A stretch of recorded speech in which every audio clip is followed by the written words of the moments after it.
தனிமை. தனிமை என்று நாம் அழைக்கும் இந்த மிக மோசமான அறிகுறியால் முழு உலகமும் பீடிக்கப்பட்டிருக்கிறது என்று நான் நினைக்கிறேன். தனிமை என்பது நீங்கள் முற்றிலும் துண்டிக்கப்பட்டதாக உணரும் இடம். நீங்கள் மக்கள் மத்தியில் இருக்கலாம், ஆனால் நீங்கள் தனித்து விடப்பட்டதாக உணர்கிறீர்கள். யாருடனும் பழக மனம் வராது. சில துண்டிக்கப்பட்ட உணர்ச்சிபூர்வமான நிலையினால் நீங்கள் தனியாக இருக்கிறீர்கள். இந்த உணர்ச்சிபூர்வமான துண்டிப்பு ஒருவரை தனிமையில் ஆழ்த்துகிறது. சில சமயங்களில் நீங்கள் மலை வீட்டில் தனியாக இருந்தாலும் தனிமை என்ற உணர்வு வராது. அதே சமயம் நீங்கள் ஒரு குடும்பத்தின் மத்தியில் இருக்கலாம். நீங்கள் ஒன்றாக இரவு உணவு சாப்பிட்டாலும் தனி தீவுகளில் இருப்பது போல் இருக்கும். எனவே தனிமைக்கும் தனித்து இருப்பதற்கும் வித்தியாசம் உள்ளது. உளவியல் ரீதியாக பார்க்கையில் தனிமைக்கு பல முகங்கள் உண்டு. உதாரணமாக, உங்களுக்கு தாழ்வு மனப்பான்மை இருந்தால், உங்களை சுற்றி அன்புக்குரியவர்கள் இருந்தாலும் எனக்கு யாரும் சொந்தமில்லை என்று சொல்லி நீங்கள் அதை மறுக்கிறீர்கள். நான் யாருடனும் தொடர்பு கொள்ள வேண்டிய அவசியமில்லை, நான் இதன் ஒரு பகுதியாக இருக்க விரும்பவில்லை என்று சொல்கிறீர்கள். அவர்கள் தனிமையில் இருப்பதற்கு காரணம் அவர்கள்தான். அவர்களுக்கு ஆணவம் மிகுதியாக இருக்கிறது. உள்ளே ஆழமாக பார்த்தால், ஓ, இந்த நபர் தனிமையில் உள்ளார், அதன் காரணம் அவரது அகந்தைதான் என்று உணர்வீர்கள்.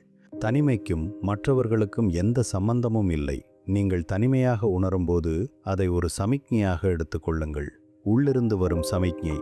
ஒரு உள்முக இணைப்பு உள்ளது, அதை பராமரிக்க வேண்டும். ஆரம்பத்திலிருந்தே உங்களுக்குள் இருக்கக்கூடிய மிக முக்கியமான பகுதியுடன் மீண்டும் இணைப்பில் இருங்கள். அதுவே எல்லா ஏக்கங்களுக்கும் அடிப்படை. நீங்கள் ஒரு விமானத்தில் இருக்கிறீர்கள் என்று வைத்துக்கொள்வோம். உங்களுக்குள் என்ன நிகழ்கிறது என்பதை கவனியுங்கள். நீங்கள் எங்கே இருக்கிறீர்கள்? உங்கள் கவனம் எங்கே இருக்கிறது? நீங்கள் விமானத்தில் முதலில் அமரும்போது இந்த நபர் அதிக சாமான்களை எடுத்துச் செல்கிறார், அல்லது இந்த நபர் நல்லவராக இருக்கிறார், அந்த நபர் அவ்வளவு நல்லவராக இல்லை, இந்த விமான பணிப்பெண் அழகாக இருக்கிறார் என்று கூர்ந்து கவனிக்கிறீர்கள். இப்படித்தான் சிந்தனை செயல்முறை எப்போதும் வெளிப்புறமாக இருக்கும். இதை பகுப்பாய்வு செய்து, நான் உறுதியாக இருக்கிறேனா, எந்த ஒரு குறிப்பிட்ட தருணத்திலும் நான் என்னுள் ஈர்க்கப்படுகிறேனா என்று உங்களை நீங்களே கேட்டுக்கொள்ளுங்கள். இன்று பெரும்பாலான மக்கள் வெளிப்புறமாக ஈர்க்கப்படுகிறார்கள். இது இயற்கைக்கு மாறான வாழ்க்கை.